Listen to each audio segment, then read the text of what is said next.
Trumpai palieskime dar vieną klausimą, iš tikrųjų, kuriuo mes ir baigėme prieš šitą mūsų žiūrovų vajų skambučio. Kalbėjome apie viešumą internetinėje erdvėje. Galbūt pakalbėkime apie tarybos narių balsavimą interneto. Ar galima stebėti kažkokius tai, už ką jie pasisakė, kodėl pasisakė, tarkim? Klaipėdos miesto savivaldybės tarybos posėdžiai yra vieši, juos gali lankyti visi gyventojai, ateiti visi norintys. Tačiau balsavimas vyko tik tai antrą posėdį, tai yra viešas. Ir dėja dalis šitos, sakykime, įrangos tarybos narė neatsineša kompiuterį ir tenka dar kartą balsuoti jiems žodžiu. Todėl tas rezultatų paskelbimas, kuris vyksta tarybos posėdžių metu, nėra sklandžiai užtikrintas. Manytina, kad iš ties tas viešumas būtų, jeigu tarybos posėdžiai būtų filmuojami, ypatingai tam tikri pasisakymai. Manau, kad ir gyventojams opinija, nuomonė apie savivaldybės tarybos nario darbą visiškai kitokia būtų. Nes šiuo atveju iš ties, ką parašo spauda, kur kai kurie tarybos nariai ar politikai iškelia skandalą, kaip ir liūdnai pagarsėja šitas vokelių skandalas, kuriame teismas atmetė ieškinį po 1,5 metų tarybos narių kaltinimų, parodė, kad ne visa tai, ką sako tarybos nariai, sakykime, viešai ir keldami skandalus, yra tiesa. Mūsų partijos programoje yra užfiksuota, kad savivaldybės posėdžiai atviri turi būti, kad turi būti internete paskelbti visi balsavimo rezultatai, internete turi būti paskelbti pasisakymai ir mes bandysime, sakykime, jeigu leis finansinės lėšos, kad būtų tiesiogiai internete transliuojamas savivaldybės posėdžiai. Gal jūs jau esat numatę sąmatą, kiek kainuotų tokie pokyčiai? Visą tai galime pasakyti, kad filmuojant internete tiesiogiai reikėtų įsigyti įrangą, galbūt savivaldybė galėtų samdyti paslaugą dėl šios paslaugos, dėl šios filmavimo, tačiau tai nebūtų tokios didelės sumos, vertinant tai, kad savivaldybės darbas taptų skaidresnis, gyventojai būtų labiau informuojami ir tokiu būdu sąsaja tarp gyventojų ir savivaldos būtų tampresnė. Supratau, iš tikrųjų labai įdomus siūlymas yra. Gal jūs susidurėt su kažkokiais pačių žmonių norais, kad būtent jie sužinotų apie šitos Tiesiog pokyčius? Man labai gaila, kad Klaipėdos miesto savivaldybės tinklalapis per 4 metus nebuvo atnaujintas. Pagal visų Lietuvos savivaldybių tinklalapius mes esame paskutinėje vertinimo lentelės vietoje. Ir šiuo metu Klaipėdos miesto savivaldybės administracija dalyvauja per regioninę plėtros tarybą projekte, kur bus atnaujinamas ir savivaldybės tinklalapis ir tam tikri procesai internetiniai. Tačiau tie veiksmai yra tokie lėti, kad per vieną kadenciją iš ties mes negalėjome pasiekti elementaraus informacijos valdymo, kad jisai būtų priimtinas ir gyventojams, ir neįgaliesiems, ir patiems administracijos darbuotojams pačiame savivaldybės tinklalapyje. Jau 21 amžius yra, turėtų pilietis atėjęs, užregistravęs savo pareiškimą, jis turėtų matyti, kada jis užregistruotas, pas kokį valdininką jisai pateko, po 10 dienų jis turėtų matyti, koks priimtas sprendimas, jeigu nepriimtas sprendimas, koks perėmė valdininkas toliau spręsti.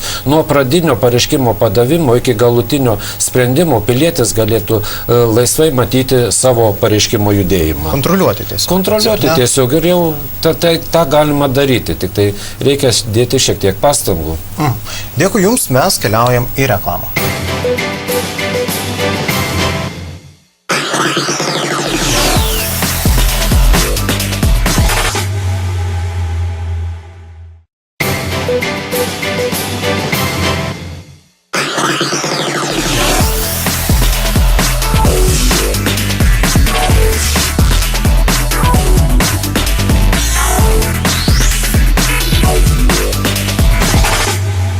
Sveiki sugrįžę po reklamos. Čia tiesioginė Baltikum televizijos laida Rezonansas. Šiandien bandome išsiaiškinti, ar valdžia ir piliečiai gali bendradarbiauti, spręsdami savo miesto arba savo šalies įvairiausius klausimus. Ir pradėkime paskutinę mūsų laidos dalį nuo žiūrovo.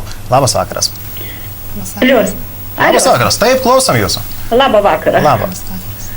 Girdit mane? Taip, girdim, užduokit klausimą, ponė. Aš turiu paklausimą poniai Velikieniai. Sakykit, prašom, jeigu girdite, ar jūs esate Klaipėdos gyventojas? Taip. Taip? Taip. Ir ką jūs jau atbuvot vieną kadenciją beveik, tai sakykit, ką jūs konkrečiai nuveikėt Klaipėdoj? Ačiū Jums. Ačiū labai. Iš ties mano darbas Klaipėdos miesto savivaldybės taryba prieš 4 metus prasidėjęs, daugiausia dėmesio skyriau iki mokyklinio ugdymo įstaigų.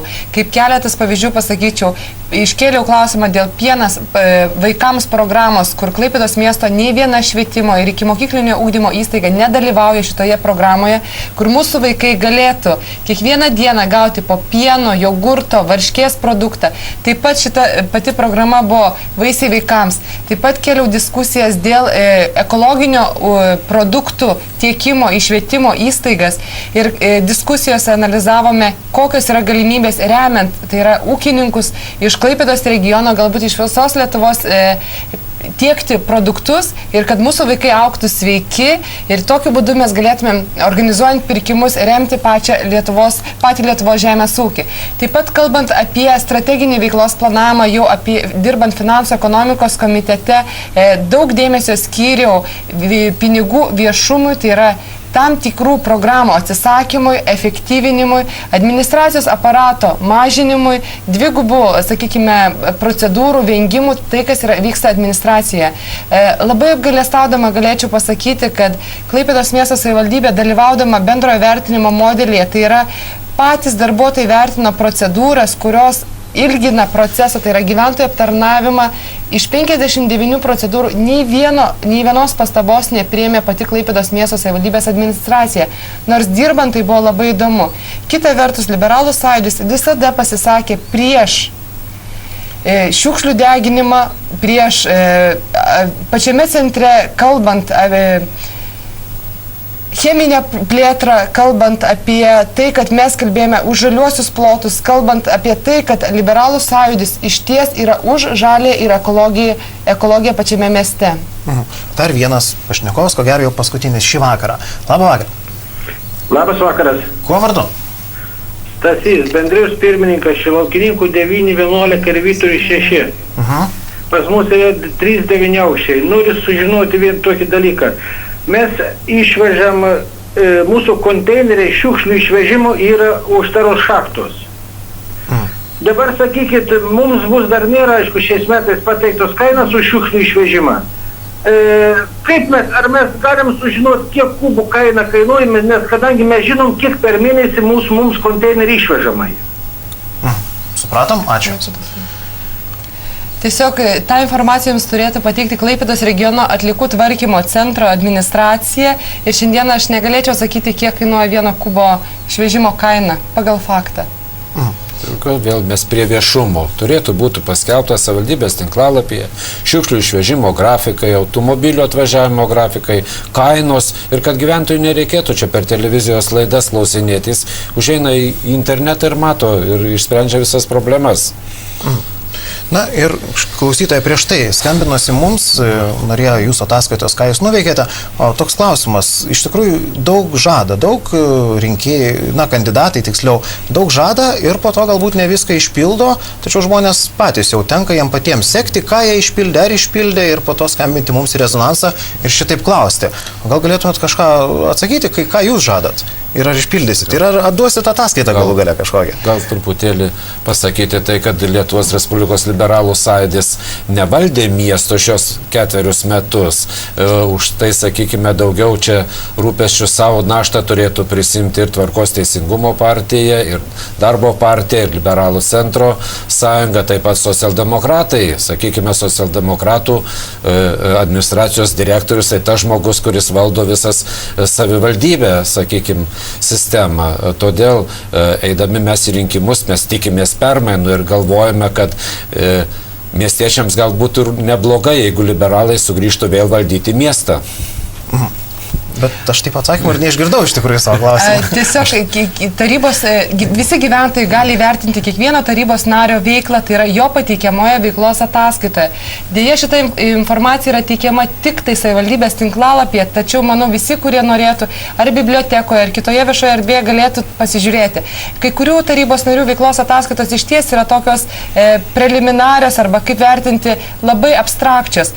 Klaipėdos miesto taryboje liberalų sąjūdžio sąjūdžio frakcija kiekvienais metais teikia viešą ataskaitą. Šią informaciją mes teikiame ne tik savo tinklalapyje, bet ir leisdami laikraštėlį. Todėl tikrai už savo darbus, už savo poziciją mes esame atsakingi ir kviečiame visus ateinančiose savivaldos rinkimuose palaikyti liberalų sąjūdžio kandidatus. Ir taip. Kažką norėtų atsakyti. Aš noriu pasakyti, kad mūsų tinklalapyje yra visų liberalų sąjūdžio tarybos narių ataskaitos patalpintos. Taip pat mes savo programoje rašėme, kad įsipareigojame, kad kiekvienais metais miestiečiams atsiskaitysime viešai. O šiuo metu kitų, sakykime, Klaipėdos tinklalapyje nesurasime nei vieno tarybos nario, sakykime, ar partijos, ar frakcijos ataskaitos. Tai ta graži jūsų tradicija nežus.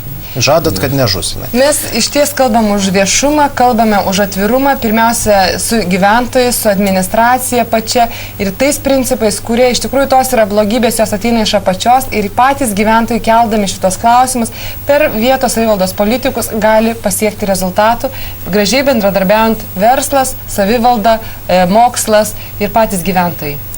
Jau čia kaip rezumė panašiai, tai vis tik aš norėčiau laidos pabaigai jau ir paklausti, tai ar vis tik gali žmonės bendrauti su valdžia savo miesto valdyme? Aš manau, kad taip. Ir negana to, vien mero asmeninis priėmimas gyventojų, tai turėtų būti viešai visos tarybos, visų tarybos narių ir ypatingai tų frakcijų, kurios atsakingai deklaruoja, kad mes girdėsime jūs, mes bendrausime ir mes klausysime ir priimsime jūsų siūlymus. Ne, mūsų miestas gyvena ir egzistuoja, sakyti, kad yra mieste blogai, tai mes negalime. Tik tai mūsų šūkis yra mūsų vienyje Klaipėda. Aš manau, kad mes turim visi susivienyje siekti to tikslo. Klaipėdiečiai yra reiklus miestelėnai. Aš manau, kad būtų, sakykime, dar reiklesni, būtų daugiau viešumo ir galėtume pasiekti geresnių rezultatų. To mes ir tikimės po rinkimų.